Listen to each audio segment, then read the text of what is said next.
Bama na nyake, siku babu unji.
Welcome to Wisdom of the Nile. This is that music with Ikabai. Welcome to Wisdom of the Nile. Then you just heard Ikabai by Tartit. Beautiful music. Welcome to Wisdom of the Nile show. Greetings. This show is hosted, represent. This show is represented by the Earth Centre and hosted by Bless FM, and it's coming to you live and direct every Wednesday, 8 to 10 p.m. My name is Tamisha, and I'm initiator of the Earth Centre, and I'll be one of your presenters this evening. Before we begin, let me give a brief overview for those who don't know about the Earth Centre. The Earth Centre is a non-profit organisation promoting chem culture, and it was founded in 1996 by High Priest and Master Healer Neb Naba Lamusa and Murindegabig. And he was from the Dogon bloodline. Neb Nassa's mission was to decolonize humanity, restore culture and traditional education, and by uplifting humanity towards a higher good. Neb Naba could trace his lineage back to the Nile Valley in pharaonic times. In 1998, he was granted permission by the ancestors, the divine word and kinship, and his people, to bring the knowledge that had been kept sacred for thousands of years by his ancestors. And this knowledge was allowed to be brought to the West. He opened the Earth Centre organizations, MTAM schools of Kemetic philosophy and spirituality in various parts of the USA. Master Naba transitioned in 2008, peace be upon him. His life's work and mission was continued by his son, Neb Naba Irita Sen Mira, also a priest and a healer.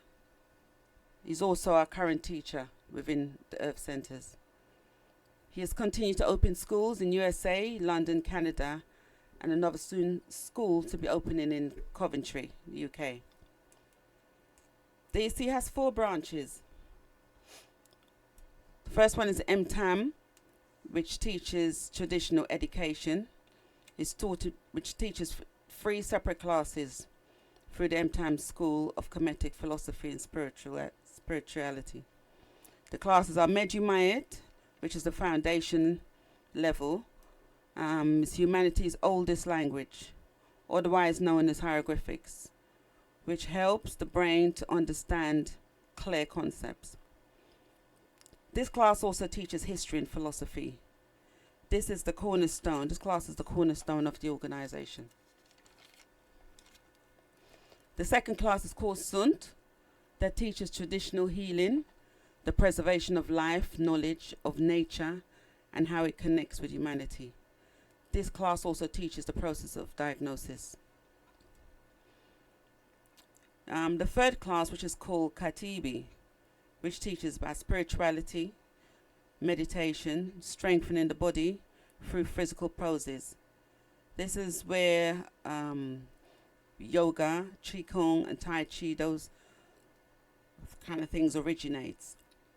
This is where you will learn to connect with your ancestors through prayers, mantras, and chants. The second branch of the EC is called the Firefly Productions. This is the publishing house of the organization, producing a number of magazines, fly-fi magazines, books, articles, the articles are mostly written by initiates, and the books are written by Master Naba. One of the main books, which we call is almost like a Bible, is the Philosophy Podium, and Hejpatar, which is another book, which is a story books, which tells a lot of stories, great for children, and very uplifting. For the honest seeker, these books are a wealth of knowledge. There's also various DVDs, videos, and a free Sunnyside magazine.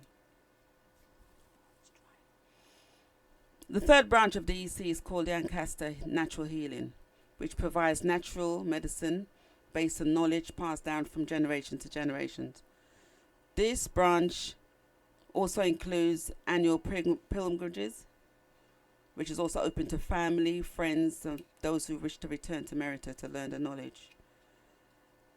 This branch is also responsible for Boyali energy readings by traditional priests. The fourth branch of the EC is called Projects in Merita. This project is quite a good project that helps the local people to grow their own food using traditional farming techniques. Currently, they're constructing, they're in the process of building a natural healing center, which aims at bringing 10,000 traditional healers under one roof.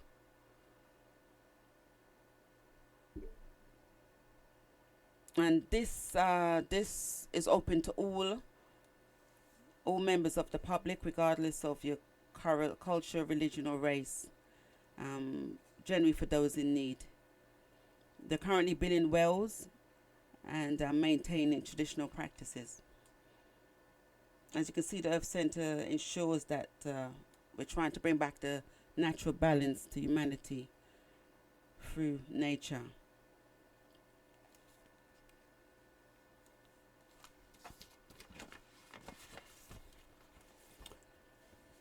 If you're interested, I got some contact details I would like to share with you for those who would like to get in touch with the Earth Center, would like to find out a bit more about the products.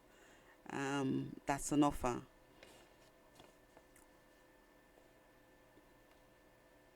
And the telephone number is 0207 175 4144, and the email address is mtamuk@theearthcenter.com, and the center is spelled CENTER. Facebook is the Earth Center UK, and Twitter is Kepta UK, which is KEBTAH. Instagram at the Earth Center of UK. Website theearthcenter.org. And the proverb for this week is when stupidity is rewarded, wisdom and knowledge becomes useless. And this is a proverb by Ptah Hotep.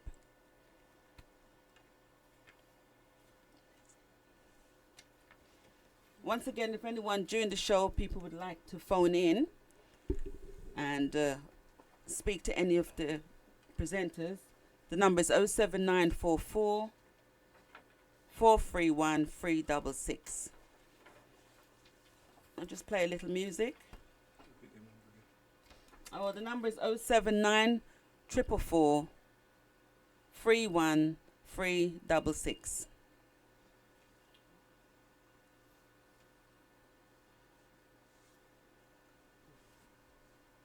Just going to play a little music for you.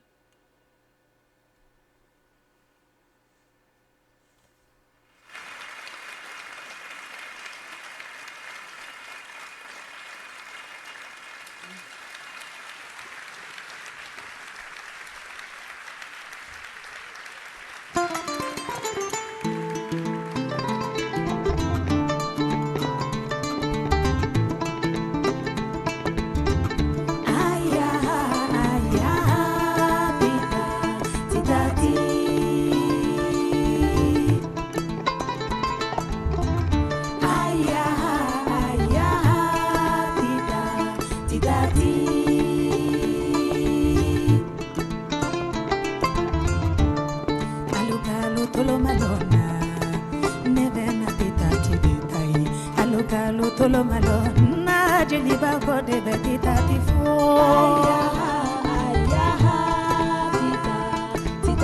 dia nyenyo madama sile bomelo mono umana mana kumate bana manila banda sufe kone yamere lankanoma banda telefe nyamere lankanoma alo malo de nila kanu belema sontendi anyemola shiri jarabe mani muso yesila dianye ke kwati femfo ntasimva vilampo nalo yendi ndianye ke mangale kansi oku obeke naloyendi ngoya nyeke makonganzi okumisava pa lamuru barantinya konyo muso ko kadinye konyo muso mereteti iko kadine yede konyo muso ko kadinye konyo muso lambeti iko kadine yede konyo muso ko kadine yako kadine yako mon chéri jarabi manyinde aloyenne nina ilefe nimbe dianero aloyengo sila ilefe nimbe dianero aloyemma komani lelefe mon chéri nimbe dianero muso esila dianyeke kumati famfo ndesi favelanku naloyendi dianyeke mahane kamsi woku obeke naloyendi ngoyanyeke makongansi oku sava pa lamuru barantinya konyo muso ko kadinye konyo muso mereteti iko kadinye konyo muso ko kadinye konyo muso lambeti iko kadine yede konyo muso ko kadine yako mon chéri jarabi manyinde aluyenne nina ilefe nimbe dianero aluyenko sila ilefe nimbe dianero aluyemma kumani lelefe mon chéri nimbe dianero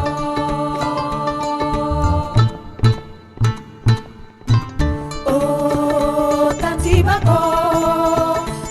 bako iko kadanye ile donkili danya oko kadanye danyo jeli ko kadanye ile donkenya oko kadanye tanti bako iko kadanye ile yelenya oko kadaunye tanti bako iko kadaunye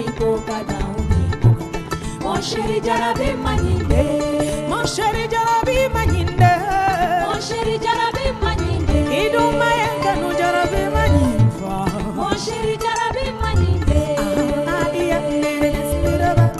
mon chéri jarabi manyinde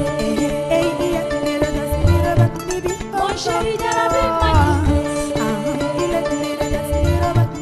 mon chéri jarabi manyinde mon chéri jarabi manyinde mon chéri jarabi manyinde mon chéri jarabi manyinde mon chéri jarabi manyinde mon chéri jarabi manyinde mon chéri jarabi manyinde mon chéri jarabi manyinde mon chéri jarabi manyinde mon chéri jarabi manyinde mon chéri jarabi manyinde mon chéri jarabi manyinde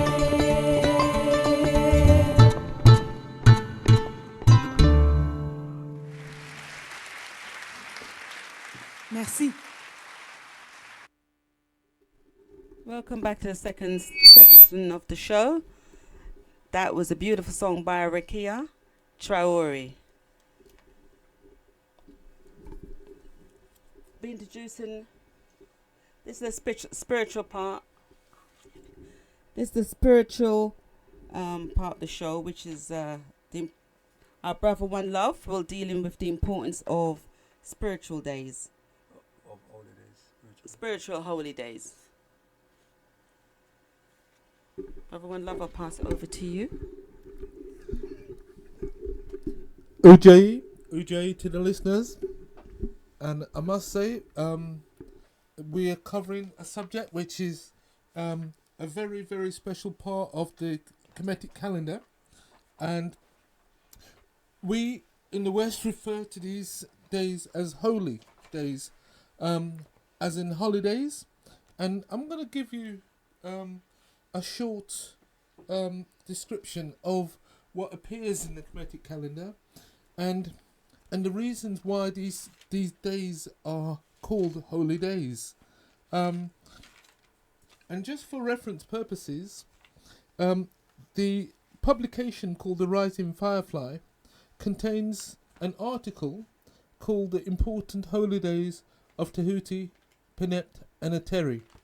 And if you care to look for volume 65, you will find that this edition is dedicated to this subject, along with some other interesting articles that deal with the whole society of spiritual and Kemetic knowledge. So moving forward, I'm going to give you a few names which may come across as being unusual or strange at this stage, but these days go back for tens of thousands of years into humanity's origins, and they still stand today, celebrated in certain parts of the world, because the Kemetic culture is one which is alive, it's living, as is things that we rarely get to know, like the language written on the walls of the Egyptian temples, Medu. So moving forward, I'd like to mention the Kemetic calendar presents humanity's origins. All names of the months and decans, which are the 10-day weeks, date back to the beginning of the astronomic experience in Africa. Many of the modern holidays originated from the Kemetic holy days. Like I say, we commonly know these as holidays, meaning vacation periods. I'm going to refer to Tehuti first, or New Year's Day. The first day of Tehuti is the first day of the sidereal calendar.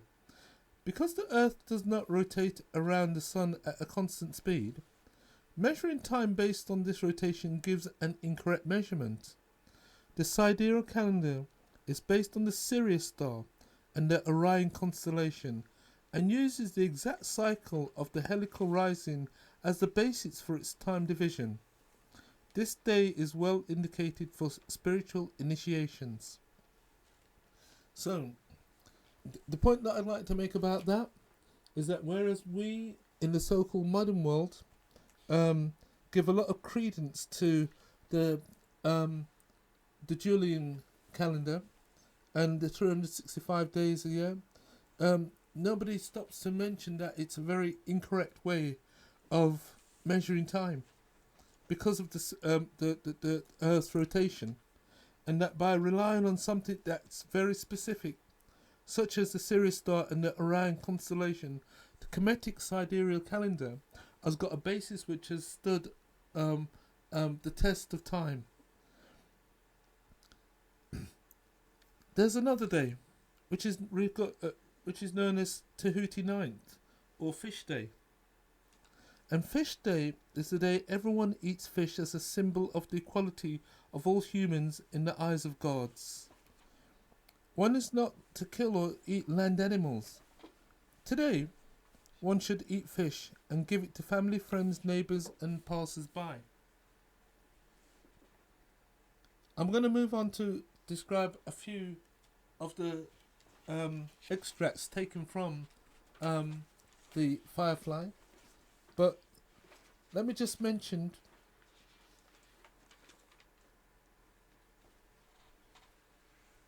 just a few of the contents of what's written.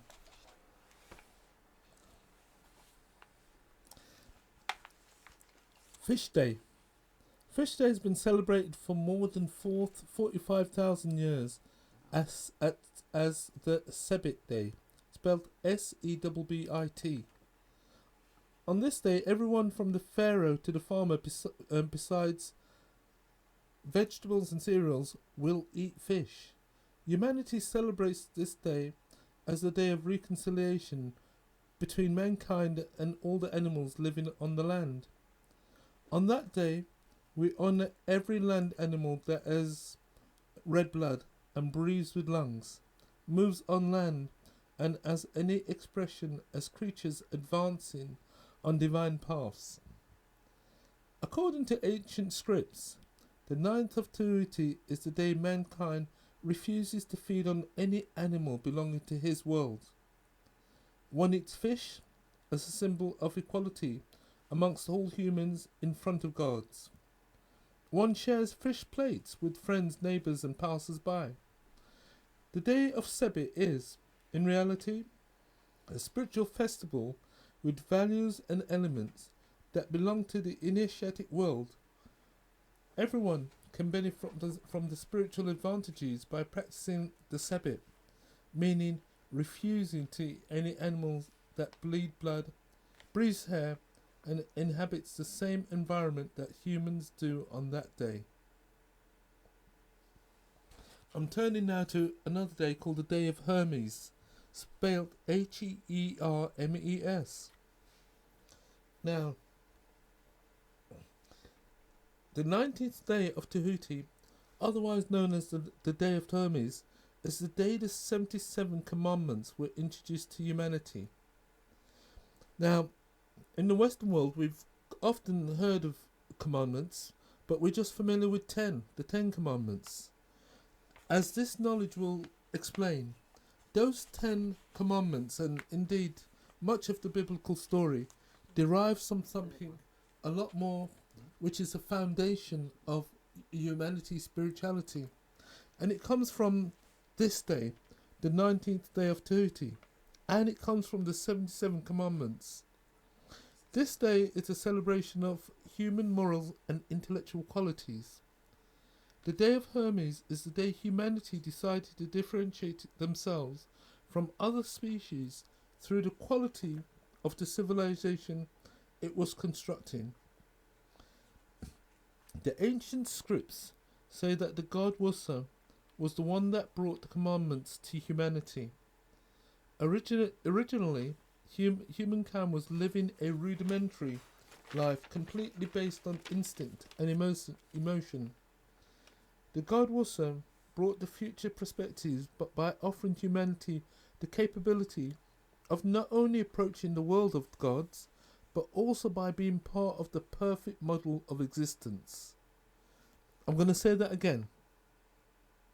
The god Wusa brought the future perspectives by offering humanity the capability of not only approaching the world of gods, that means the divine and aspiring to the divine, but also by being part of the perfect model of existence. This is the official day that enlightenment came upon humanity. It's the day on which the possibility of a future presents itself to humanity, which until that day, humanity was crawling in the darkness of desperation of life with no sacred values. This day is celebrated with fruit and honey. One eats fruit dipped in honey after one has repeated, "Matter is sweet. Matter is our light." And let me just correct that pronunciation. It's actually spelled M-A-A-T-A, which is Ma'at is sweet. Ma'at is light. The truth is sweet. The truth is our path. Justice is sweet. Justice is our path.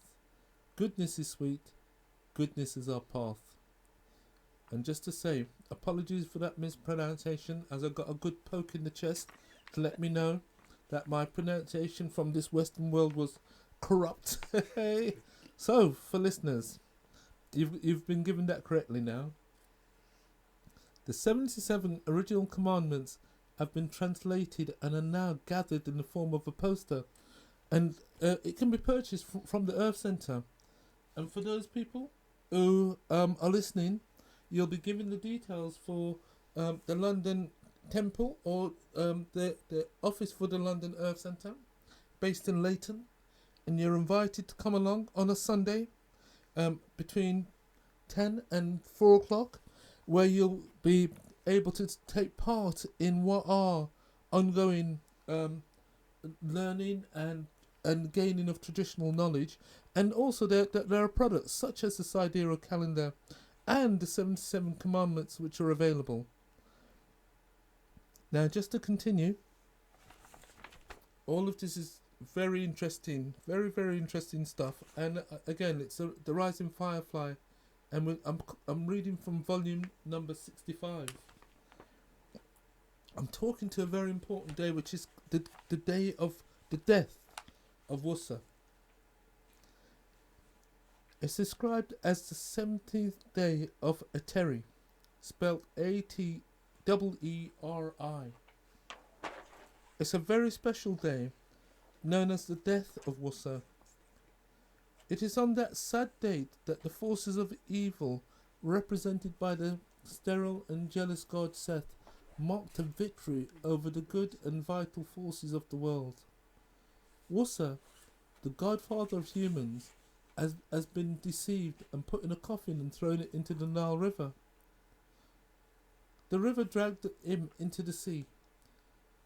The goddess Aishat found him months later, and while she was hiding his body with the goal of to come later and give him life back, Seth found the body and now cut it into 14 pieces that he threw into the sea.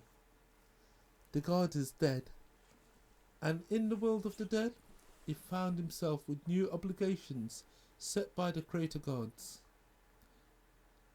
Now he had to build an eternal kingdom in which from now on humans will come to be judged for their actions. Wusa will then become Wusa Unifa, the merciful God, that by being the first one to be created and open the door of creation of life, and being the first to die, organising the kingdom of the world of the dead, this then accomplished the cycle of life known as Ankh. The goddess Aishat wandered throughout the world in search of the pieces of the body of her husband. She found them, reassembled them, and with her power resuscitated the god. It is this part of the resurrection of that god that set the path to the human cycles of reincarnation. The 19th of Ikther, spelled Ikther, is considered the saddest date in the spiritual memory of humankind. The spiritual texts say that most of the world that became common to most languages are born from what we now call the holy drama. These are some examples. The word crisis, spelled Crisis, is the state of the goddess Aishat, or Isis, when she was informed of the death of her husband. It is said that people fainted when they heard the cries of the goddess. Another word is hypocrisy, which means deceit and lies used by the god Seth, so that he could throw the god Wusa into the water, and the crisis that followed. Hypocrisy equals hippo plus crisis, hippo meaning water. All the judgments about the judgment after death are preached by new religions are born from this story. Let's notice that it is our awareness about the existence of the underground world that is responsible for the fact that we bury our dead so their bodies will not be too far away from the course that is followed by their souls.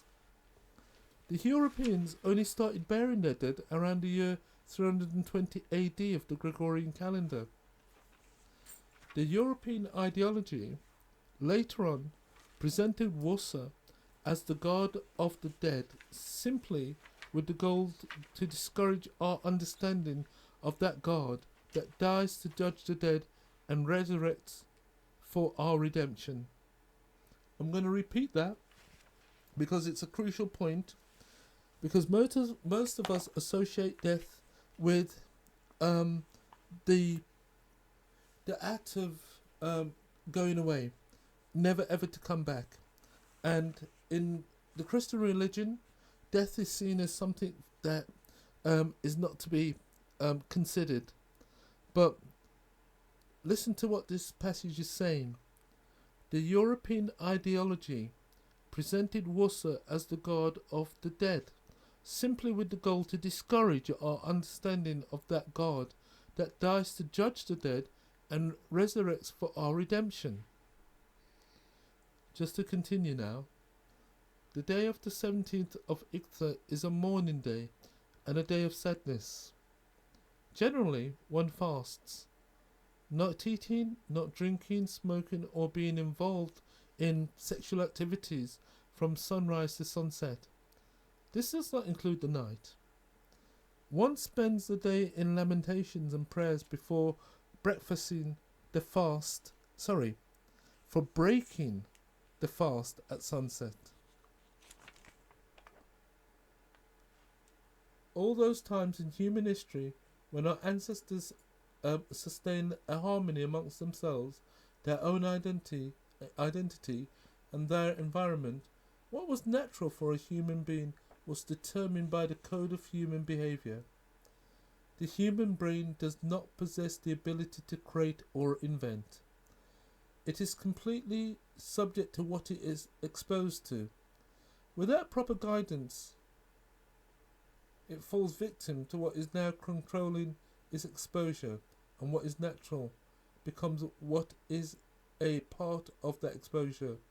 If a human being grows up in a community of wolves, he or she will howl at the moon, walk on his or her hands and feet, and suckle from the mother's wolf. It's lucky for us that the creators of human species and our surrounding existence have pointed us in a direction that enables us to evolve harmoniously. I say all of this only to come back to the 77 commandments, because this provides us with a code of conduct that enables us to be able to aspire to the divine. Now, there is a lot more to be said about the variety of holy days that exist. And just to continue, we have a day called Penit 6, which is the day of charm of Aishat. It goes on to say, to protect the son Heru and to face the persecutions of Seth, the jealous god who killed her husband Musa, the goddess Aishat, otherwise known as Isis, called on her magical powers. This is the day people show their power and ability for good magic. It is the most favourable day for invocations of cosmic powers.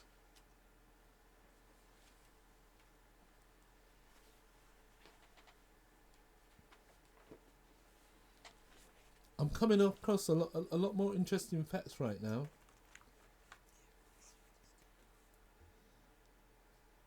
When we look towards October the 16th, this is the charm of Aishat.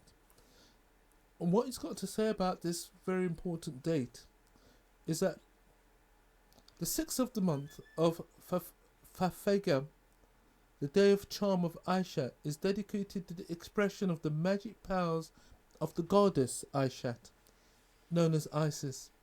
The goddess Aishat is one of the rare deities, past and present, that transcends geography, time and cultural barriers to affect the course of the world. She is worshipped by all people under different names. Her original name is Isatia and can be found under the names of Asetiu, Aisha, Setu,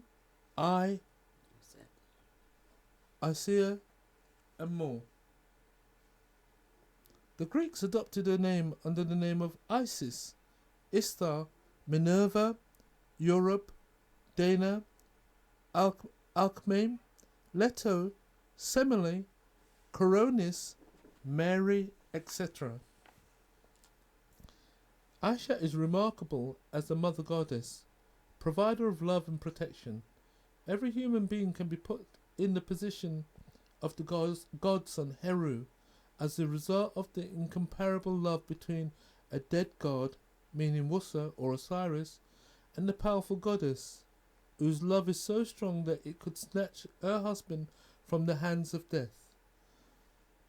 Aisha has always been the benefactor goddess with extraordinary magical powers. If the god Musa had won over death, it's because Aishat's love for him was so strong that she enabled him to overcome death. This is what the whole humanity is celebrating on the 6th day of the month of Fafega. Traditionally, it is the day in which every human with paranormal powers exposes their abilities to the public. This day is celebrated throughout the whole world on the different traditions, and sometimes as carnivals that are directed to god mothers. In Africa, i.e. Merita, the celebration of the charm of Aisha is a period of joy and reconciliation between mankind, its ancestors and gods. Is in initiation camps? This is the occasion for the neophyte to come closer to the sacred and also expose themselves to magic. Individually, one can celebrate the charm of Aisha with sequences of prayers to the goddess, a meditative retreat, or a day of fasting. And just to note, a spiritual fasting only happens from sunrise to sunset. One does not eat meat, drink, smoke, etc.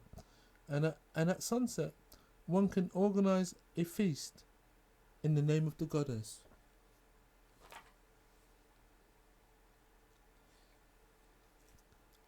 Make a note of this. Christianity adopted this celebration under the name of Mother's Day. In Africa, Merita, the celebration of the charm of Isis, is a period of joy and reconciliation between mankind, its ancestors, and the gods. You will find an awful lot of knowledge in connecting what we in the West generally call holidays or vacation days with having the foundation of where this knowledge comes from in observing the sidereal calendar and the definition given of these very, very important days. It's not just in the Western world, but it's also across the whole wild world and across different religions that have taken and adopted these days as the important days of their celebrations.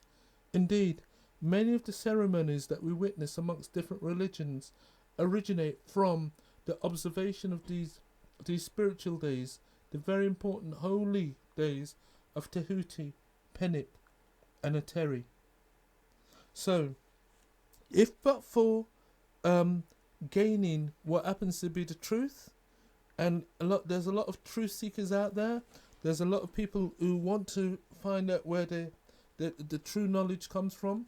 Then I urge you to go on the internet, put in the Earth Center, and it should take you to the Earth Center's website, where you'll be able to see past editions of The Rising Firefly, which is the publication from which I'm quoting much or many of what you're listening to today. And like I say, there are temples that are opening up all over the world. There are two in the UK, London, and we've got Coventry. Thank you for listening. I hope that information was useful. I'm going to hand you back to our host. And again, Dwao. Well, give thanks here. My name is Nahipsa, and I'm co-presenting with Chamisi. I'd just like to say thank you for the short synopsis on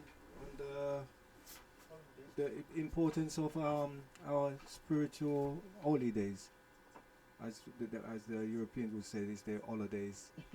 And all these are connected to the sidereal calendar. And there are important days that we celebrate, really. As we said before in the previous show, that the calendar is astronomically correct, and it's based off the astrology is a star connected to nature, to the universe.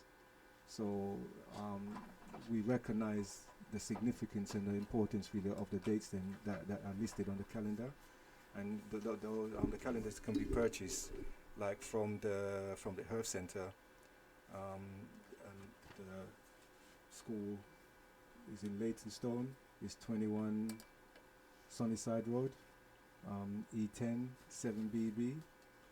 The address, the phone number is 0207 175 4144.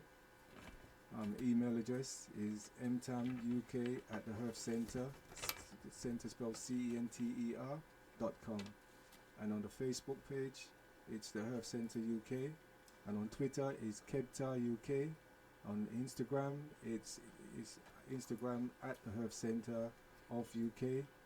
And on the on the www website, it's the earthcenter.org.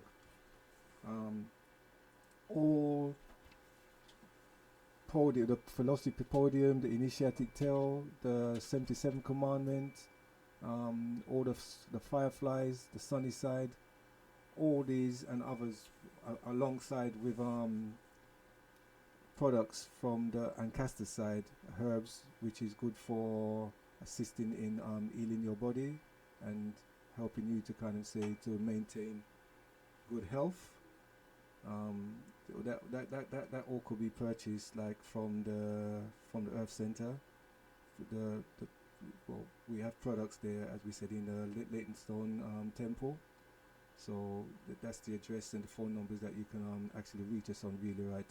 If you're interested. And we'll just play a short interlude of music.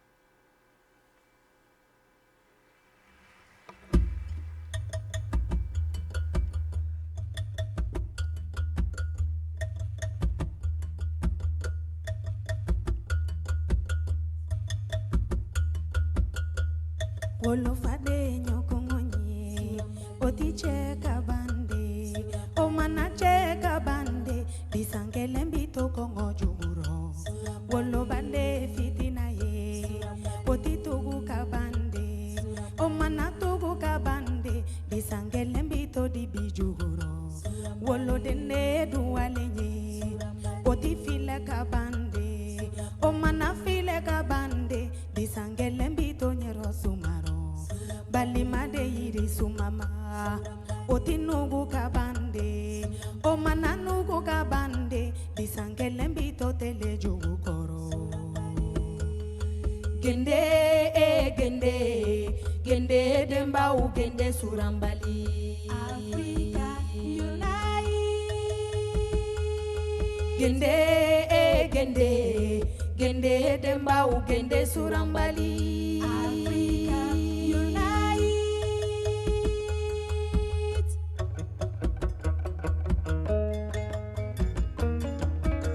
Africa unite 'cause we are moving right out of Babylon and we're going to our father's land. How good and how pleasant it will be before God and man to see the unification of all Africans.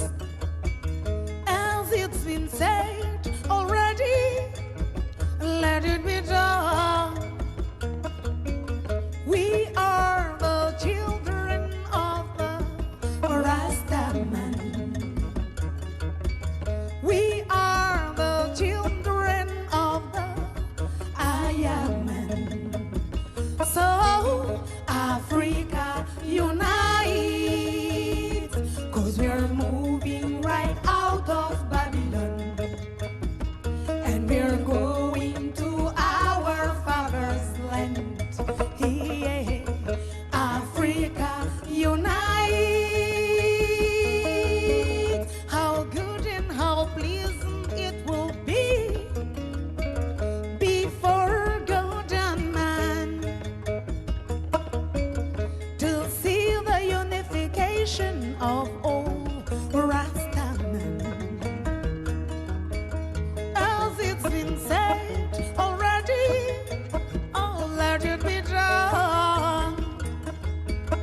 to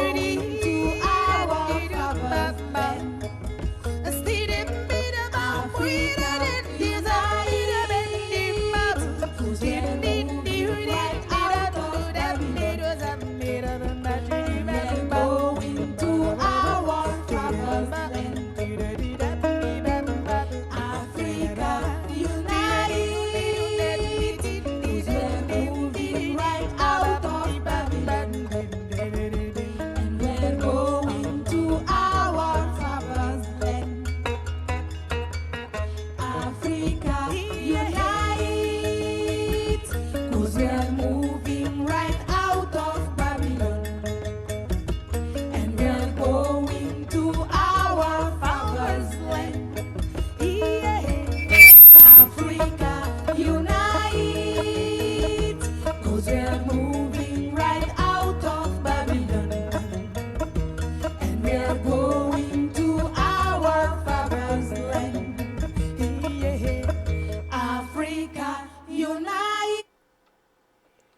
Well, Jai, welcome back to the Wisdom of the Nile show.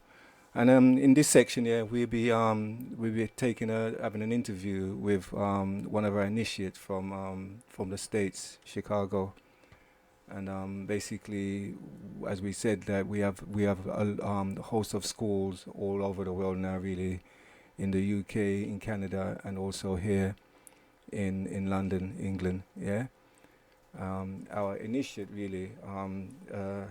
Her name is Kamira. I don't know if you can. Hello, can you hear us? Ujayi. Yeah, welcome to the Wisdom of the Nile show. And yeah, we'd just like to first of all, if you could just tell us your name and start off. Okay. Ujjayi again. My name is Kamira Nimahat, and I'm an initiate from the Chicago Earth Center. And could you tell us roughly what your name means, as really, like, with listeners, we've said in the past, really, right, that our names was given to us and they're very important to us and they connect us back to our ancestors spiritually. So, when you was given your name, did you get a meaning for it? Would like to share that with the Yeah. listeners? Yes, sure. So my first name, or the name that carries the meaning of my destiny, is Kamira, which translates into like seeker of Ra, or one who discovers Ra. Ra being a Kemetic divinity. And then Nimahat, which is the name that was given to myself and my generational brother, who graduated alongside me, um, means like belonging to Ma'ata. I'll give thanks for that. Yeah. So roughly, how long have you say like been an initiate or graduate now? I graduated in June of 2015, so it's going on 4 years now. Oh, so you're a veteran now then. It seems like I'm still at the beginning, and I am. It's a long process, and I'm still a baby. Well, you're still a baby, but I've only just graduated myself, so I'm way behind you.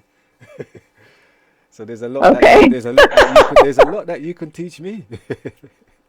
and vice versa, right? Yeah, we're all on that path, really. Yeah, of enlightenment, really. Yeah. Mhm. So far, like, how has your journey been? I mean, have you had any challenges like along the way? Yes, I don't think this process is possible without challenge. That's just inherent, really, because, well, for me, I was coming from, however I was brought up, my thoughts. I was, 20 something at the time, a dancer, just all these values and ambitions and things I wanted to do with my life. And then started initiation, which required me to refine and cut back and question and look at myself and confront my own issues and corruptions and beliefs and all of that. And that process is uncomfortable, to some degree, especially when there's things that you have attachments to, that are near and dear at that point in your life. So it's been a challenging process, but rewarding at the same time, and ongoing also. So was there any stage you felt like giving up really due to these challenges? Yes, and there's been more than one stage that I felt like that. Um, but for me at the time, having the support of my generation was really helpful, because we were all facing different challenges, but we also were going through the initiation together. So we had one another to relate to and lean on. Um, and then also, I think as I just kind of clarified more of what I was looking for, it was like I had to keep going until I get to that point. And then it's like maybe once you reach that first goal that you set, now there's something else that you're looking for and you're trying to get out of it. And you have to keep going until you reach that. And it's just always ongoing. So in short, the challenges that I faced were not enough for me to make the decision to step back. But yeah, for sure, there's times of weakness where I wanted to. Hushai Hatsune, is Kasati here? Ujai. Hushai. I wanted to ask you, what was your reasons for joining in initiation with the EC? Mhm.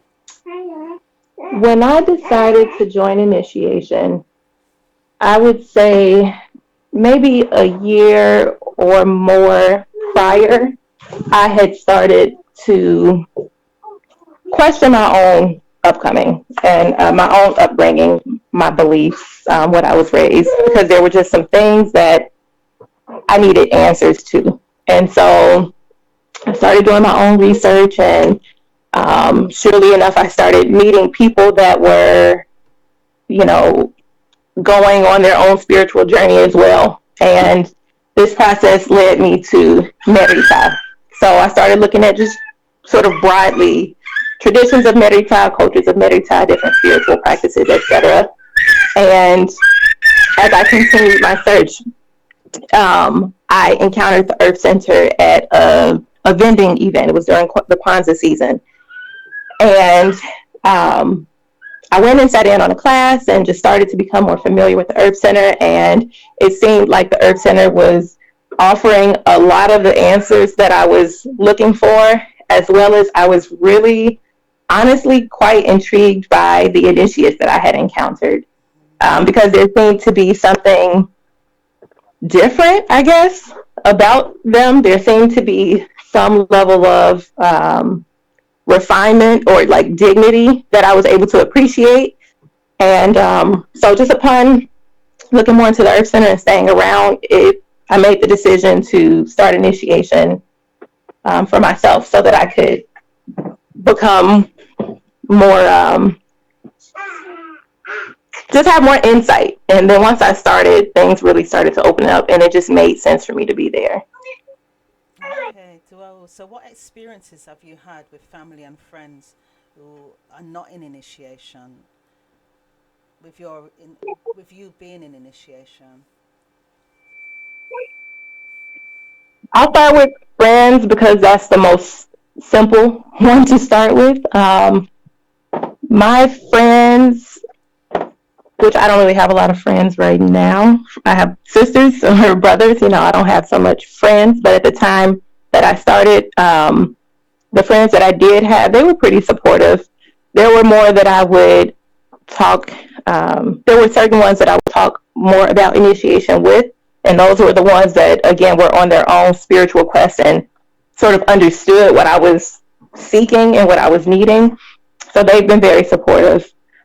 My family has been mixed. Some of my sisters have been very supportive and just welcoming of my journey and my process. It's been challenging with my parents. It's gotten better, but it was definitely challenging for them, largely because it was a shock You raise your children a certain way, you have values that you want to instill in them, you do the best that you can, and then maybe they grow up to keep those things, maybe they don't. So for my parents, it was a big shock for me to be going into a realm of understanding that was very anti what I was raised as. I And take so it that that was in that created church. some friction. Are you speaking about church kind of upbringing? No, I wasn't raised in the church actually. I was raised Hebrew, with the understanding and identity with the children of Israel. And so that is a conflict. There's a conflict there. Okay. So, your experiences in has it encouraged some of your family or friends to go into initiation? None of them have started initiation, but they have come around the Earth Center or utilized different resources of the Earth Center, such as Ancaster. Um, or here in Chicago, we were doing like a homeschool group, and I had a sister that was participating, and it was like I never would have thought I would have a sister come into the Earth Center every week with her children. Never would have thought, but it happened. So again, although they didn't join initiation, they have utilized some of the resources, and the sort of shock and tension that was there initially has calmed down some. Okay, well, you're planting seeds, aren't you?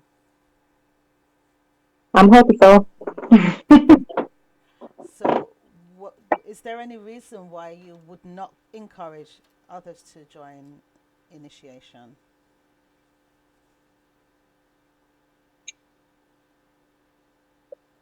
Hmm.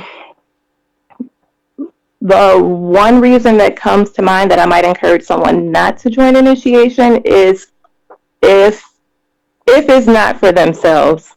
Like if they don't, you have to want something out of it, and maybe even you go and you try and you don't finish, and you come back and you try it again. That's fine, but I would maybe encourage someone not to join initiation if it's because maybe they're just following behind someone. It's like you have to have something in you that's bringing you there. Again, even if you don't stay, there has to be something in you. So that would be really the only reason I can think of. Okay. So, what would you say to listeners who are seeking spirituality and don't know where to go?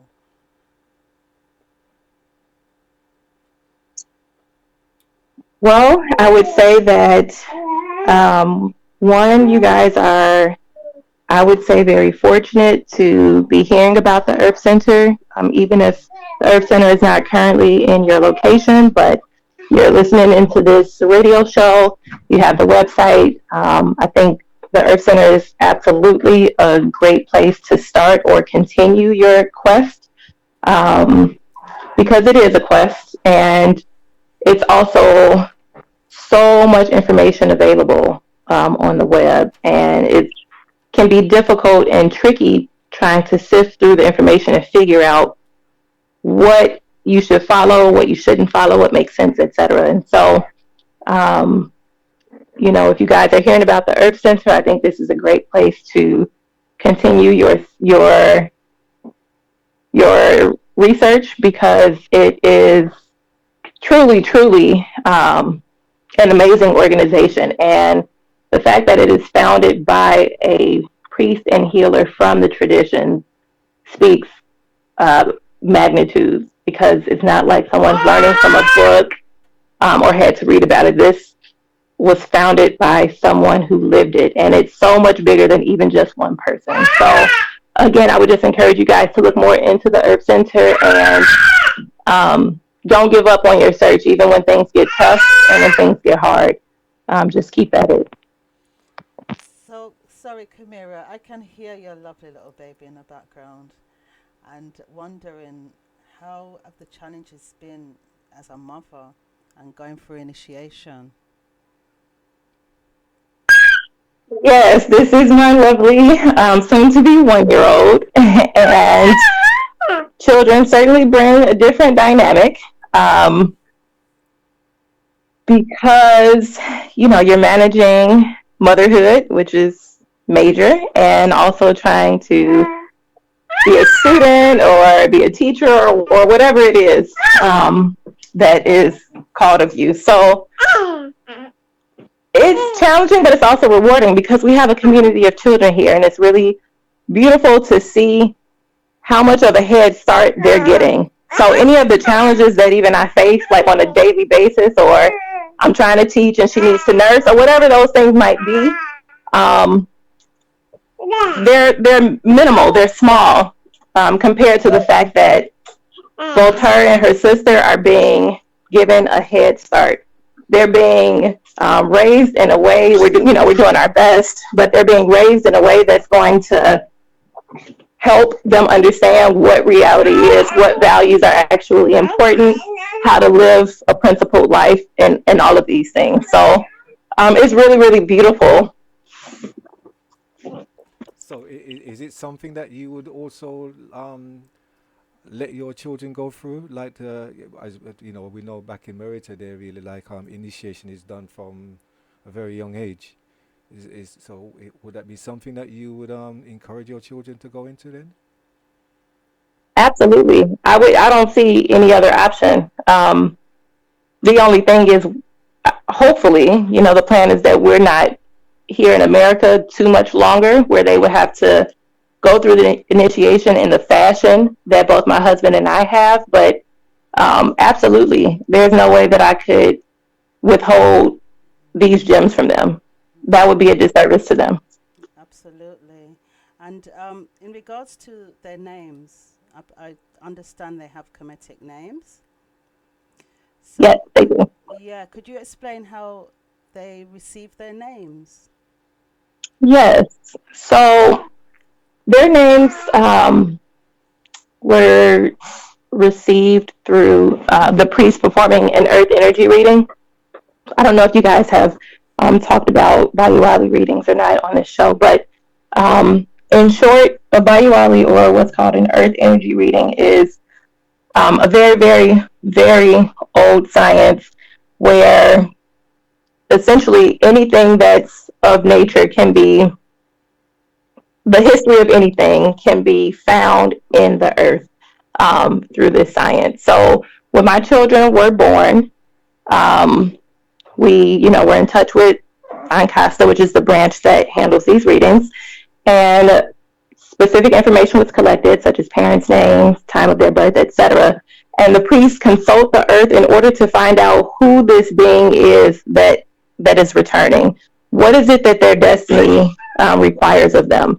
What what what maybe predispositions are they coming with? What are some challenges, health challenges, or different things that they might face in their life?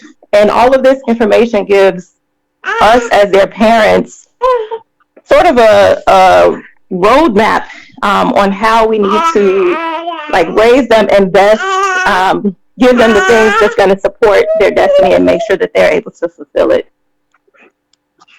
Yeah, beautiful. So, can you tell me how would you compare the knowledge that you've learned in the Herb Center to what you learned prior to coming into the Herb Center? That is a really, really big question. Um, One thing I can say, or the first thing I'll say, is that coming into the Herb Center has really opened my eyes to how vast existence is. That's probably one of the biggest differences between what I was raised on versus here. Because it's not just human beings and animals and then one God, and then like that's the entirety of life and existence.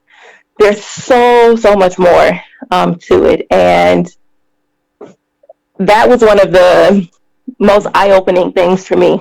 Not only just how vast it is, but the interconnectedness of it all as well. Mm-hmm. Um, Another major difference is honoring our ancestors. The way I was raised, I don't think we've ever had a conversation about ancestors, or it just wasn't a part of the understanding or the ideology that I was raised under. And, it's just so interesting because it's like you're here because of your ancestors. There's no other way. There's nothing else to it. I'm only here because somebody had my mother and father, and somebody had their mother and father, etc. So to kind of have ancestors as not a part of the conversation, not a part of the picture at all, is really scary. Now that I know what I know, it's very scary. But again, that's one of the biggest differences as well.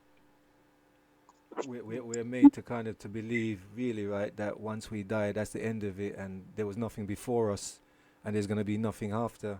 But in realizing, as you said, like the importance of ancestors, it does give you like a strength, really, to know that there was someone before you was trying, and you've picked up where they've left off, and many of us are going to kind of to pass on without realizing our destiny.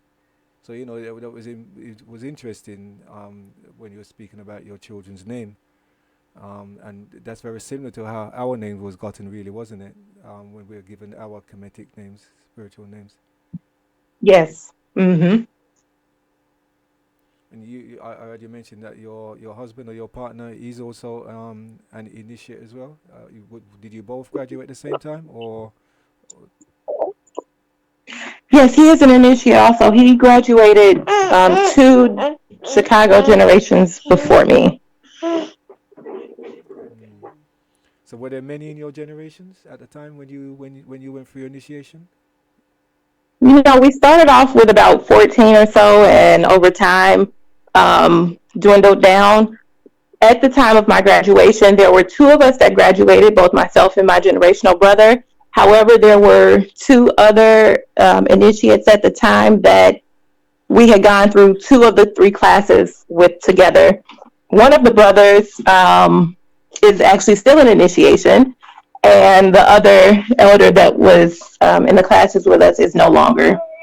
But so I guess you can say at the end of the first part, there were 4 of us all together, but because of the requirements for graduation, which is having taking both the Medu or the language class and the Kai Tibi or the meditation class, only 2 of us had fulfilled those requirements. So we were the 2 that earned our Kemetic names.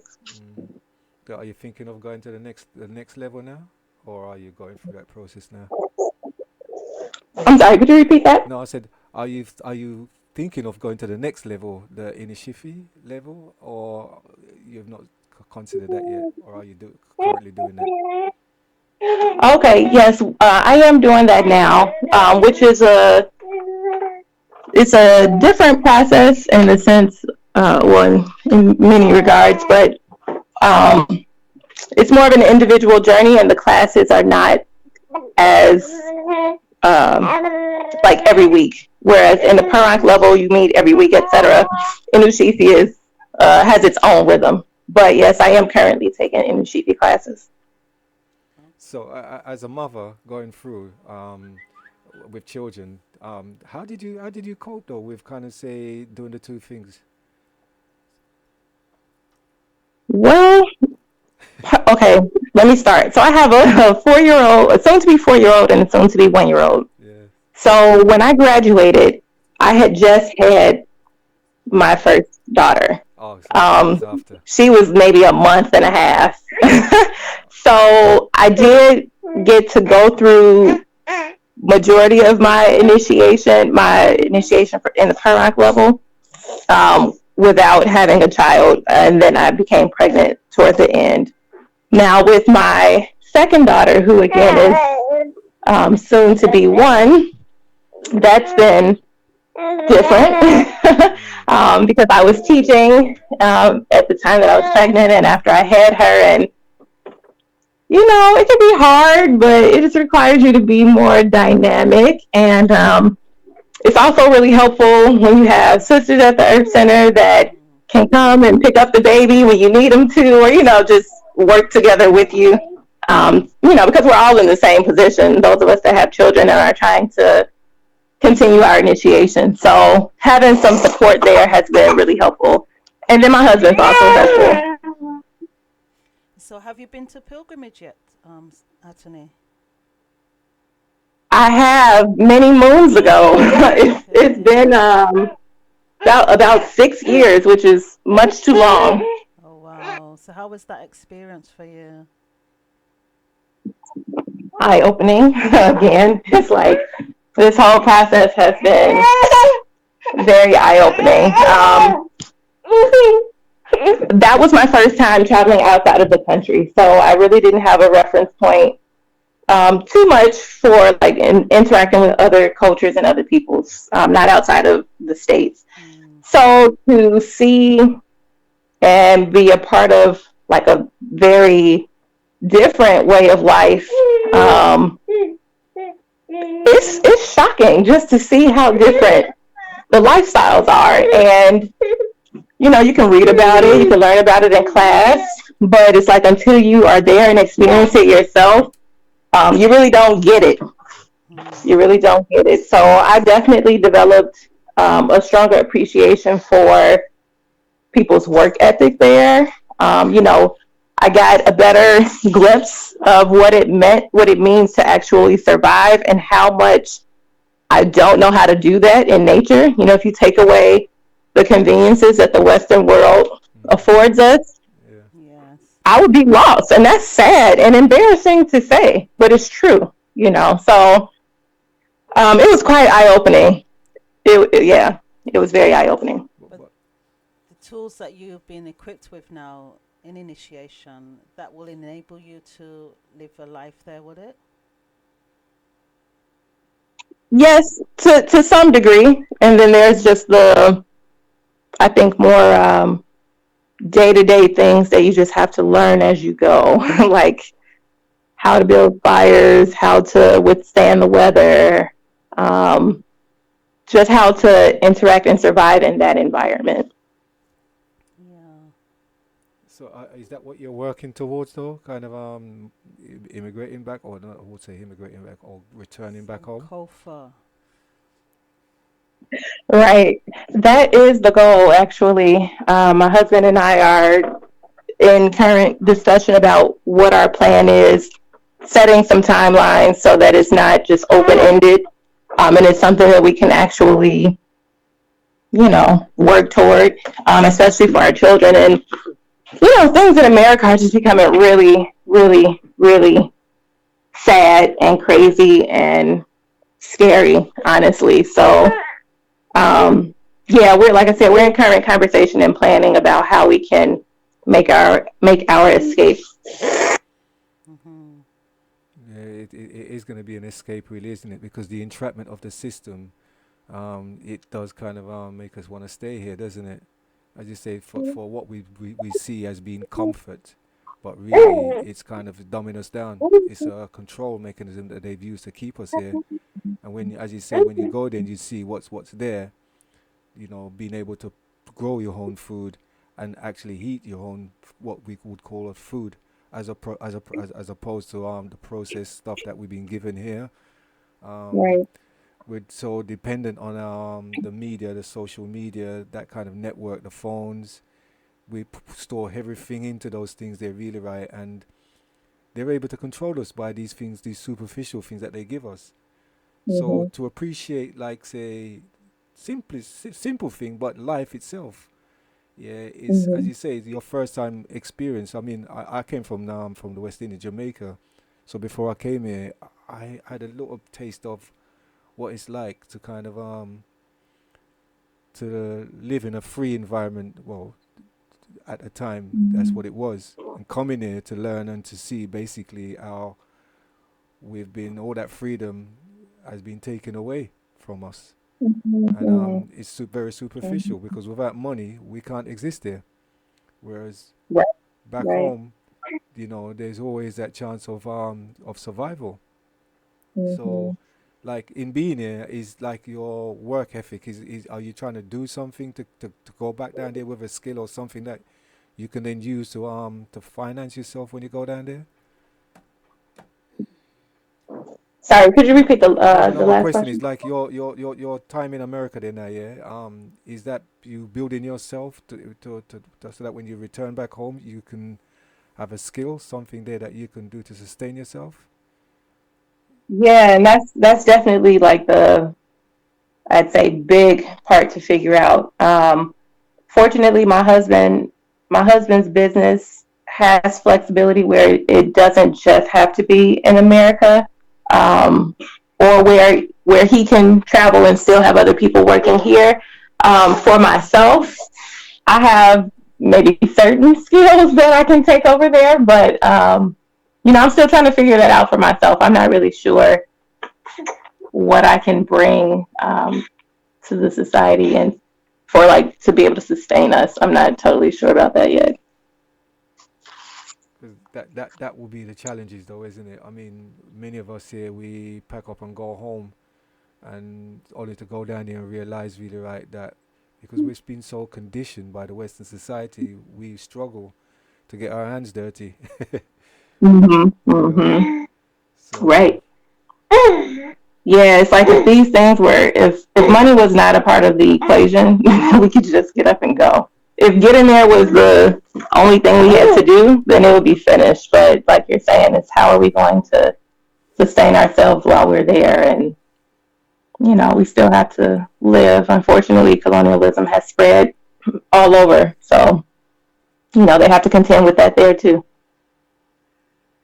Okay, Duahu Hatani. Can I ask you, now your role in the EC Chicago, Mhm.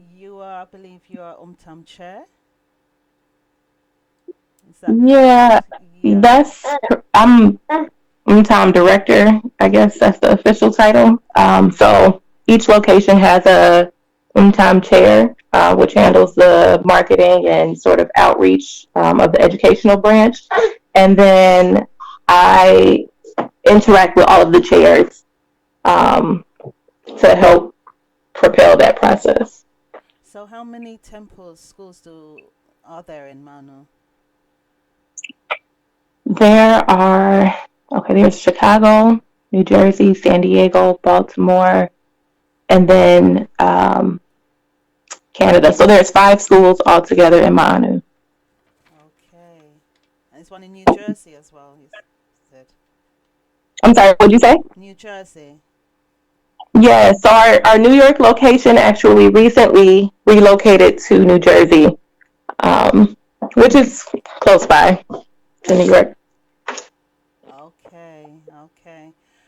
And so, in your capacity as director, what interaction do you have with the public and bringing in people into initiation?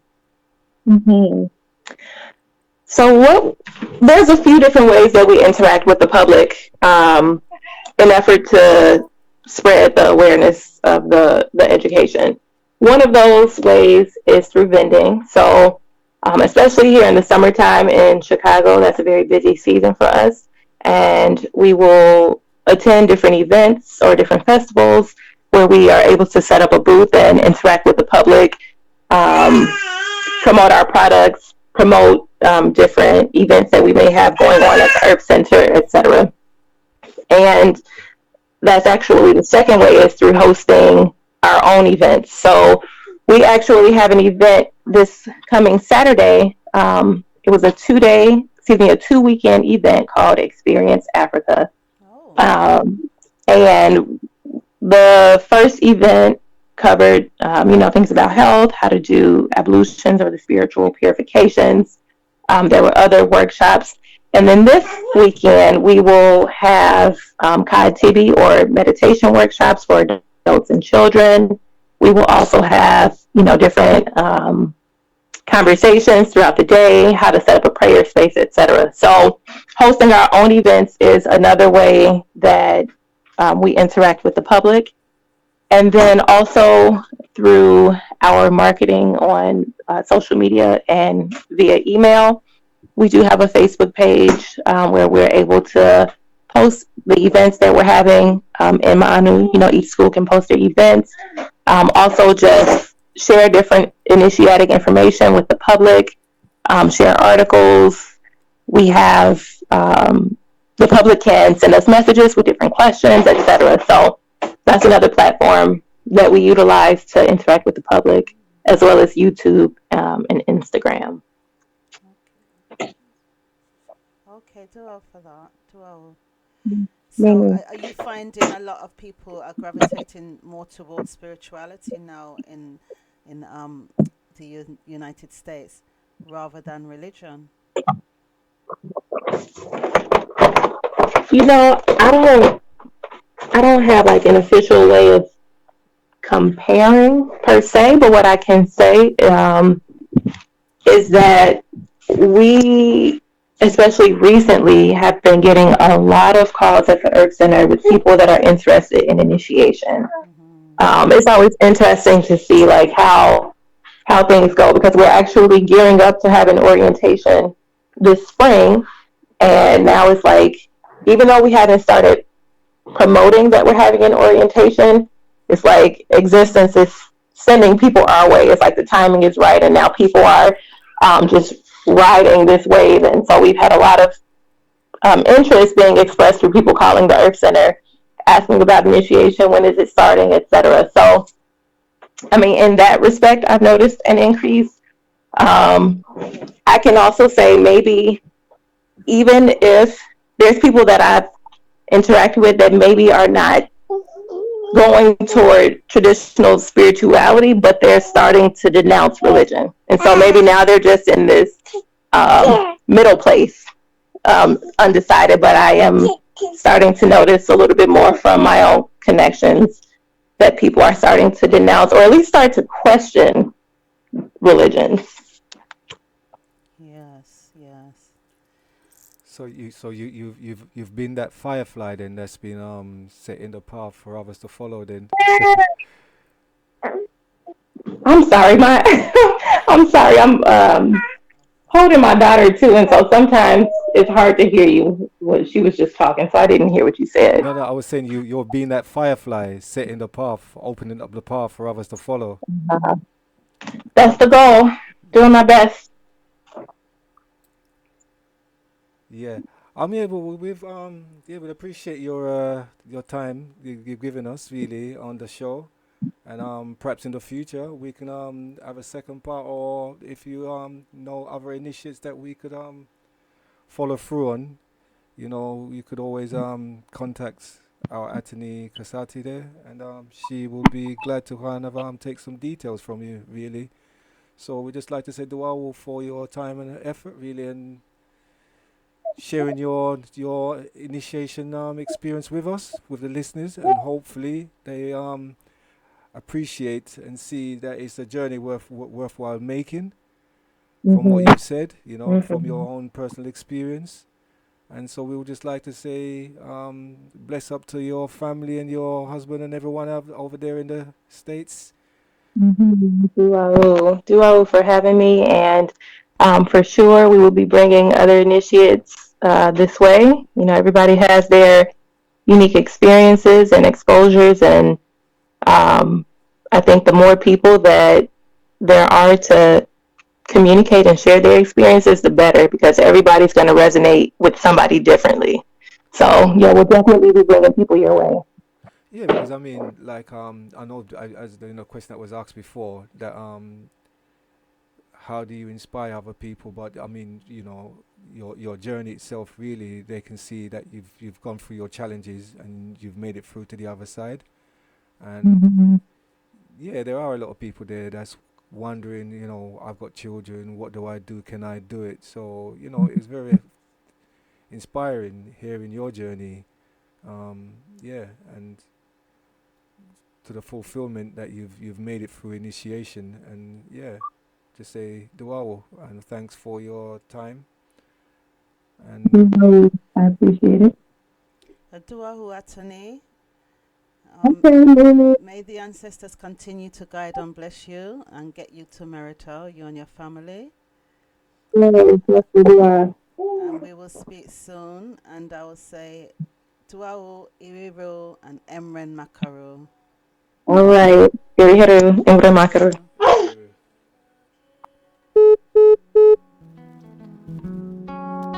itele yatina ntefuta tajalia sobe mato ninte buto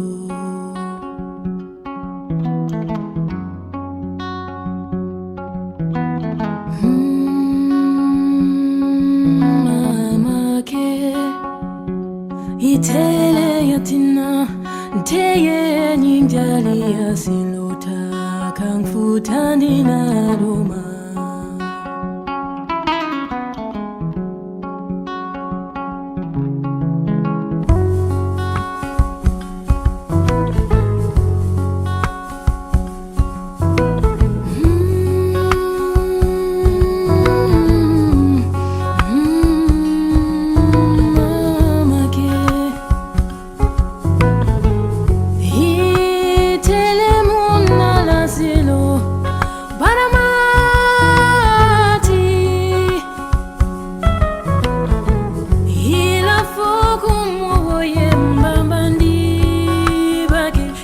Jalia ke baro betunante iteleka iteleka ngani ikambulo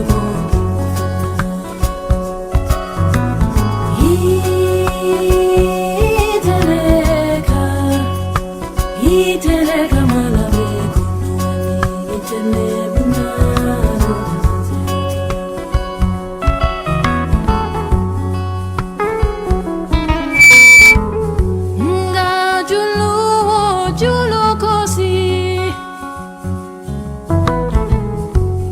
sakule itola unyingila londo isedu kare tara nije yeleke baro kafu ninka mansedu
Welcome back to the Wow. to the River of the Nile show. And in this part of the show, we're gonna be doing initiative corner, where we'll be interviewing like one of our initiates, and um, she's just here, ready and rearing to go. So would you just like to pull the mic up closer to you? And our initiate for this week is gonna be the one and only Tumisi. Tumishe. And so, would you like to give us a short kind of account, really, like of your journey since joining the initiation? What's been your struggles and what are your goals? Ujai, I think my journey started, like most people started before joining the Earth Center, and I think I've been a seeker. I've been a seeker for several years, joining various organizations. I'm thinking right back to in my early 20s, going to parties and coming home from parties and having the Jehovah Witness knock on my door for Bible studies, and I used to actually sit down and listen to them, whereas my friends thought I was mad. They said, "Why are you listening to them? Just tell them to go away." But I was intrigued. I wanted to learn more. Having grown up in the church, although my mother was a spiritual Baptist, I find I was more drawn to that side of it, as opposed to the Catholic religion that I was also born into. I think I went through various stages where I was discontented with how life was for me. I went to, college and university, and there was always something missing. Then I always find I was more gravitating to cultural roots and cultural music, anything to do with Africa. There was always I was always drawn to those kind of things, as opposed to some of my friends they would be the soul heads. I would be like into the roots and reggae head. I think I went through a stage where, although I wanted to learn about Africa and so forth, and I went through the Pan-African stage, going through the Pan-African movements and so forth, I still felt that something was missing, and I even went through looking at various spiritual organizations and attended various meetings over the years. But to me, a lot of my struggles was within myself, and I realized that although there's the churches and the organizations and spiritual groups were saying, talking very well, I didn't find it was really helping me and helping me to grow spiritually, and paraphrasing words and saying the right things wasn't really hitting the core for me. I also realized from a very young age that spiritually, I felt like if somebody was talking to me and guiding my path, there were many times my inner voice would tell me to do something. If I ignore that voice within me that was talking to me, there was always problems. I always end up in difficulties. And it got to the stage where I was forced to start to listen to that inner voice, when I realized that is the key. And that's where I started to learn about ancestor and ancestry. But because there were so much different ways, if you go on the internet and you read hundreds and thousands of books, everybody's practicing a different particular way. But I wanted to learn the roots, the actual truth of where life began and civilizations and so forth. I felt like I didn't want to live in a rat race no more and live a lie. So I went searching for actually went to a group because I wanted to learn about herbs, and I was drawn to. I saw this leaflet that talked about learning about herbs, and it turned out to be one of the sisters from the MTAM school, who's one of our teachers, Hatani Kataska, was having a group, and for some reason I joined it, and I was given a leaflet, and the leaflet spoke about this group, but it didn't have nothing special. It just said, I don't know, for some reason I was just drawn to this leaflet, and I came along to the meeting, to the orientation. And when I came to the orientation, I just felt at ease. I just felt this is possibly what I'm looking for, because I just felt there was a brother who spoke at the orientation, and one of the things he said that helped me was, he said, before joining the organization, before joining the EC, he was a coconut. But he's no longer a coconut. And that was good for me, because I was worried that I would join a group and that I'll be, you know, totally brainwashed you know, away from my beliefs and what I've learned about African, my love for African people.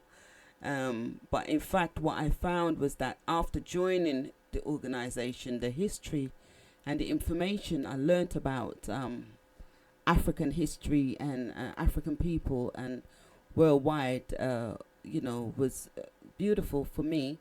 And I could see the reality that we live on every day on the streets, and the mess that our children, especially our young boys, how they're suffering in the streets and in the schools, and our people in the mental hospitals, and all the you know, the struggles of our people. And the Earth Center beautifully explained it in such a clear fashion. It was good for me.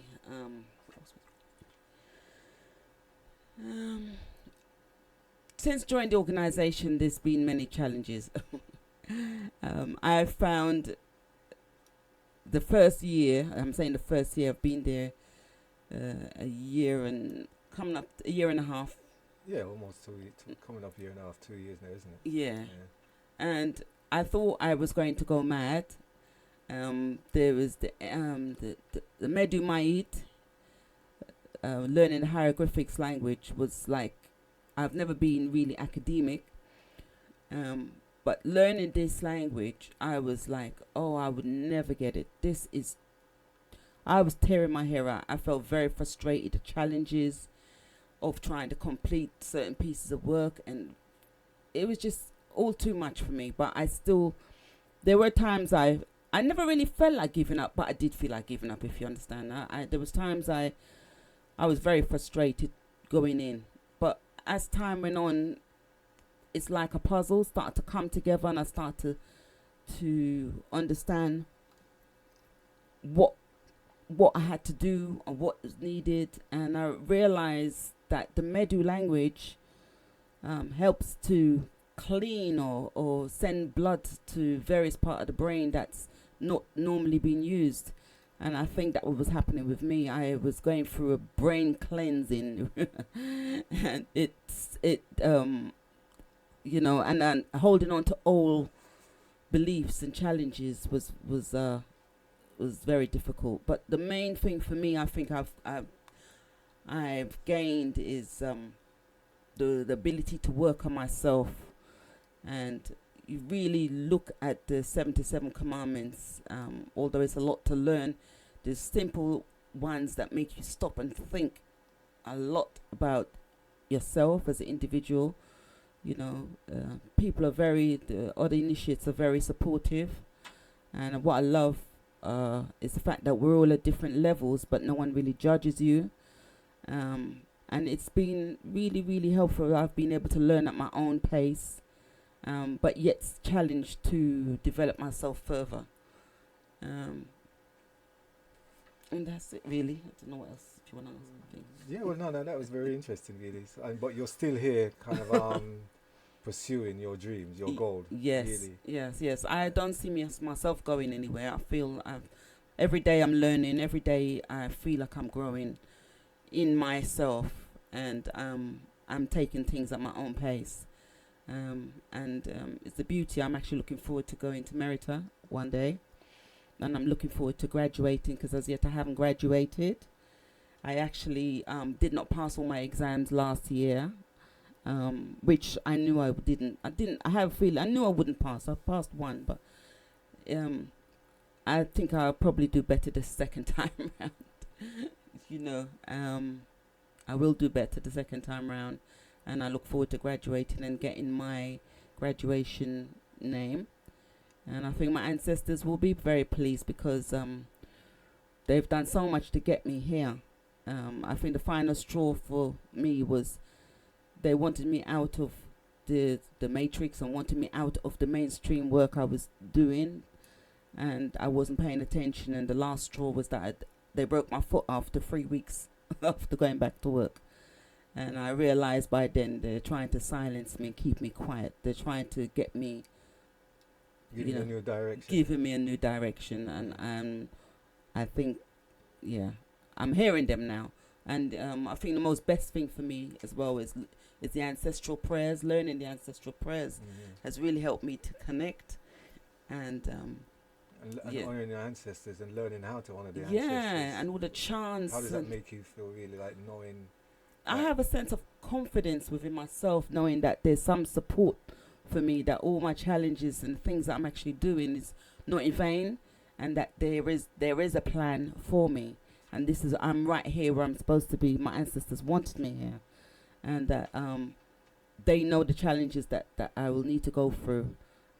So it's been beautiful. That's all I can say. So since being on this journey, though, really, right? So your friends and family, how have they gravitated and accepted you being on this journey? My family always knew that I was a bit of an oddbod. They always call me a bit strange. They always think I'm going into one cult or another. So they've kind of accepted, but they don't really understand. A lot of people don't understand. They don't understand how I've given up good paying money to focus in my time doing this work, and the fact that I'm dedicating my life to my own spirituality is a bit hard for them to understand, but they can see the growth in me. Yeah, because the system basically is focusing more on the physical, material side of things, really, isn't it? Yeah. And you've realized that now, that you can spend your life chasing that, but what are you going to gain from it? So really, for you, it seems like you've truly found yourself, really, and it's good for you to kind of say, at least discover yourself. Definitely. You know, I know for me personally, there's many of my friends are still in that comfort zone that they're not going to change because they don't want to change. Yes, definitely. And, you know, as our previous initiate was saying, really, you know, like it's a personal journey that we all have to kind of say, make our own sacrifices, because this journey is a journey that you have to sacrifice certain things, and the system does tempt you not to continue on this path. And so, you know, you knowing what there is to achieve at the end of the journey is what's keeping us here. Yeah, definitely. You know, so for anyone out there really who is undecisive or are not sure, I know there's many out there really like who are seeking, many who would end up in the churches believing, right, that is they're going to be their path, their destiny, only to find out really, right, that at the end of the journey there is nothing there for them. And so and you start to realize that when you for me, when it became really noticeable is when I was going through my phone and I get cultural and spiritual stuff and I don't know who to send it to. I have to really think carefully before I send it out. I'm realizing on one hand I'm losing more and more, you know, I'm not judging anyone or anything like that, but I know that it gets to the stage where you realize, no, these people are not like-minded. So joining the EC, you're with like-minded people. Although we're all different, we're all going for the same goal, which is spiritual enlightenment. And yeah, it's beautiful. That's a beautiful testimony, my sister. Thank you for that. Wow. And just play you a short interlude of music and.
Show, and this segment there we're going to have our sister Atini Kasati, and she's going to be reading a short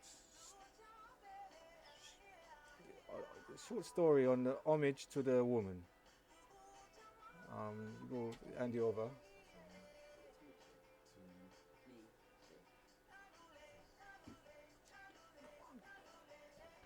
Ushaye. This is an article from the Sunnyside online magazine, written by Yabanga Busa Shenmira, entitled Homage to the Woman. There's a beautiful picture here of a woman that she's painted carrying an infant on her back, which is in order to carry out her daily jobs. The woman represents life, stability, and the home, which is represented by a hut. The woman represents the protective force of the family. The woman is the family. She is the voice of the home. In life, we often have difficulties in solving our problems by the way we don't grant value to certain advice which could have been used to guide us on the right track. This tale pays homage to the woman who is our mother, the source of life and the cradle of humanity, because she occupies a very important place in our lives and in society. There was a village where there lived a chief and his villagers, but since the appointment of the chief, it was as if misfortune had struck the village. There was not sufficient rain to produce a good harvest. Thus, the hungry population was not able to eat. Also, none of the chief's wives ever had children. Rumors ran all throughout the village because there were too many questions about the heir to the chief. One day, the chief convened a meeting with his notables and the wise ones of the village and all the inhabitants without distinction, so that they could see together how to solve these problems before the situation went from bad to worse. All the villagers answered his call, and thus the wise ones and the notable ones proposed their ideas, and the debate was open. At a point when the meeting became very intense, they were disrupted by a rabbit who was being chased by a dog. The rabbit fled into the courtyard directly beneath the seat of the chief to take refuge from the dog. The dog slowed down when it saw people and sat right where it entered the court to wait for its prey to try to escape. As he waited, he heard the people speak of the difficulties which arose while trying to find solutions so that the chief could have children and for there to be enough rain for the next seasons. The chief threw his hand under his seat and snatched the rabbit from its hiding place. The rabbit then requested permission to speak. Having listened to the goal of the meeting, he addressed the chief in these terms. Chief, Chief, now that my survival depends on you, I ask you for help. I will be grateful to you. In my family, we produce a good medicine which allows any woman to become fertile and to have children. After these remarks, the chief and his assistants were upset in the face of these proposals. They couldn't decide which decision to take to relieve their population. The people were split on the decision. One side would like to resolve the problem of fertility because the chief must have an heir, and that concerning the rain that could be re-examined later. Of another perspective were those who asked that the rabbit be surrendered to the dog so that the village could have good rain. Because in this famine, if the population dies of hunger, what village will the chief have to control? While the discussion became increasingly hot, the wives of the chief and the women of the village heard the conversation, but did not have the right to intervene as long as the word was not given to them. The woman asked for permission to speak in order to present what they thought about it, because this business concerned them too. But their request was refused, and they were told to calm themselves because this was not the business of women. After long insistence, one of the close relatives of the chief asked him to listen to the woman, and if their proposals did not have value, it could be rejected. Permission was granted for the woman to speak, and everyone listened to the one represented them. In the name of all the women, I would like that the chief ask the dog if he wants meat or only the meat of this rabbit. If it tells the chief that it only wants meat, he will know how to satisfy it with all of his herd of cattle which he has outside. The question was posed to the dog, who confirmed that it had not eaten in 7 days and that it was really starving and sought only food. Thus, everyone turned towards the chief, who ordered for a large sheep to be sought out. The sheep was killed for the dog, which regaled itself correctly in a corner of the court. During this time, the rabbit left its hiding place and presented a medicine which it gave to the chief, telling him that it belongs to the family of rabbits, allowing them to be more fertile and to have many children. While the starving dog regaled itself, the rabbit was released from its hiding place and ran in a hasty gallop to return to the bush. After a while, by the time the dog finished eating, clouds had already begun to form, and in followed a very large rain which cut down on all the locality to the great satisfaction of all the village. Thus, the following years, the royal court was filled with children. Life became beautiful and joyous again, with plenty of rain and enough food to satisfy the appetites of the entire village's population. Wow, that was a story from Sunnyside. the sunny side, and it's called Homage to the Woman. And yeah, that was read by Atini Kasati, and she'll be lining up herself to do another reading next week. And say dua for that. Yeah, we just want to kind of give out some more information now, really, like about the EC. Yeah, and we just like to give out the phone number, which is 0207 175 4144, Repeat that. and it's 0207 175 4144, and the email address is mtamuk at theearthcentre.com. The Facebook is the Earth Centre UK. Twitter is Kepta UK. Kepta is spelled Kebtah. Instagram is at the Earth Centre of UK. Centre is spelled TER. Website theearthcentre.org. And the proverb of the week is when foolishness is rewarded,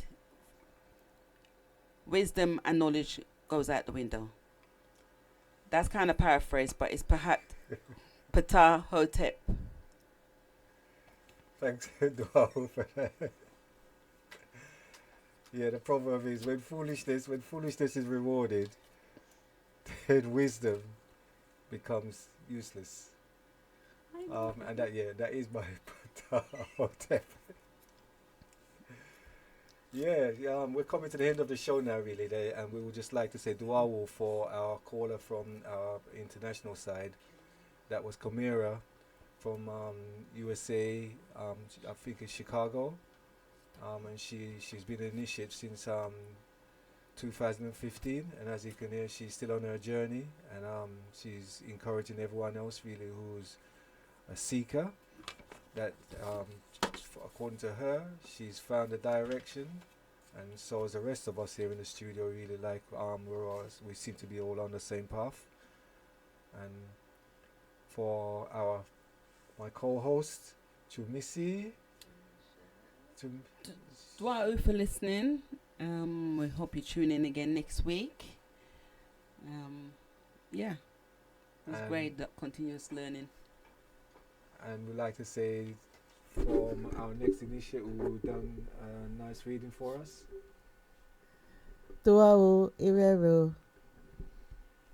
And we would just like to say duawu for Bless FM, really, for giving the HEC the opportunity for putting out this information so that each and every one out there who's interested could join in on our journey that we're going through. And Tuau to Prophet Nebnaba, Mm-hmm. the Musa, Morandanebek, And and Makaro, and the Uptil ancestors. And for myself, I would like to say duawu and thanks for everyone, for our fellow initiate who had to go somewhere urgently. One love, and he gave us the actual reading on the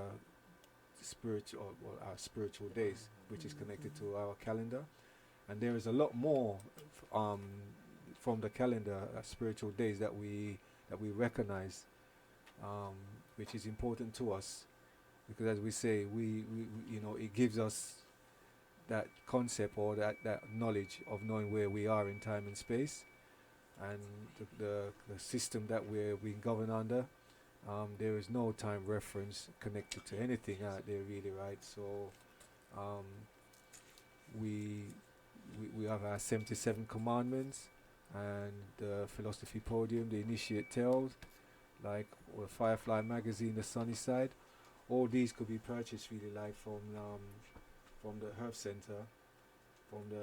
We have the temple there in Leytonstone, which is 21 Sunnyside Road, and that's E10 7BB. And if you're interested in any of these products, like you can come there on a Sunday from say between 10:30 to say 5:30, and you can make your purchase, and because there's a lot of information out there in these Firefly and Sunnyside magazine, the philosophy podium. There's so much information out there, really, right, that if you're not sure and you would like to have some kind of a guidance, then these magazines would let you know one way or the other, really, like say what is the information that's been given out by the EC and how relevant it is for you to expose yourself to it. And I'm just grateful that it's been exposed to me, because my journey started many years ago, and I'm just fortunate really that I found myself to be in the place where I am now.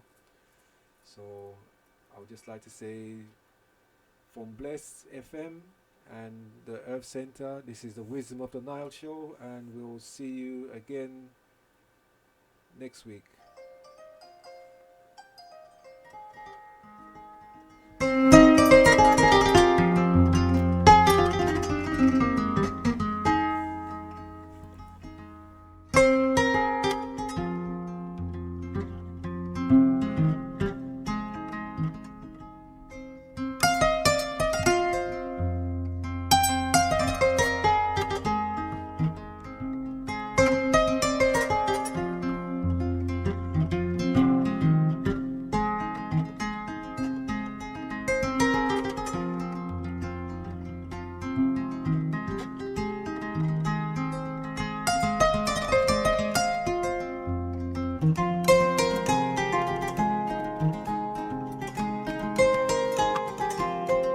Turamagan tere manden kele mansali nin dongli ye turamagan silema bonyani jigiya men yalkan al yal jantola beni fasiale ali sona jabate jere turamagan sile dogrete fasia kole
Tura